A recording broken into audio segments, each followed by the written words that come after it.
You know, Bethlehem has a lot of interesting burial grounds, and one particularly interesting one, but one you may not know very much about, lies on the extreme northern end of New Street. And you may not know much about it, but it has an interesting history.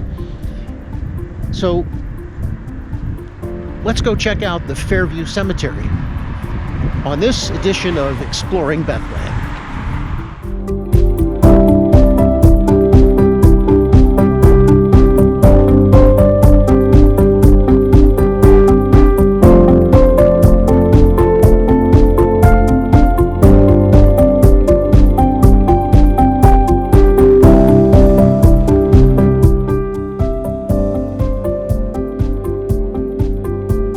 Today on Exploring Bethlehem, I thought we'd check out one of Bethlehem's lesser-known burial grounds here on the north side of the city.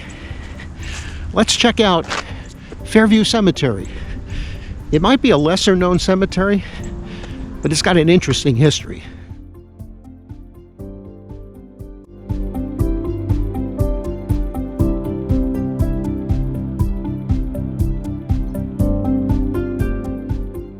Although Fairview Cemetery on North New Street in Bethlehem can trace its origins to 1894, there are approximately 160 remains here that were moved from a displaced cemetery, about 1 mile from here.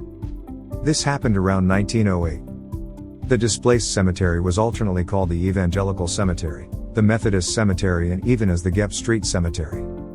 According to the deed, the owner of the property was Sarah Steyer, the wife of Edward Steyer. Edward had just sold his brick-making business in 1891, and by 1894, the first interments began. Records show that Edward's son was issuing deeds to plots in the cemetery in 1906, with pre-printed deed forms, indicating that the cemetery was being run in earnest as a business. When the laws in the state of Pennsylvania in 1930 required the cemetery to properly incorporate, it was so done, and became a for-profit endeavor from then on through to 1986. From 1894 through to 1986, the land and property had been owned and maintained by blood family and relatives of the Edward Steyer family. Then in 1986 it was sold under court order to others outside the Steyer family. The records show that the grounds were well maintained over the years. The cemetery land was subdivided by the owners so that 2 large areas surrounding the cemetery proper could be sold off.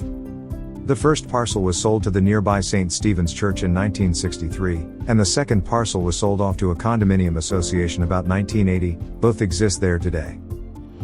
It appears that the proceeds from the last sale allowed the owners of the cemetery to make improvements inside the cemetery.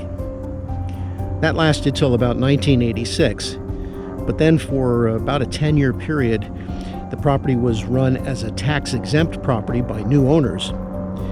And by September of 2007, with those perpetual care funds being depleted, care of the cemetery really had fallen on hard times.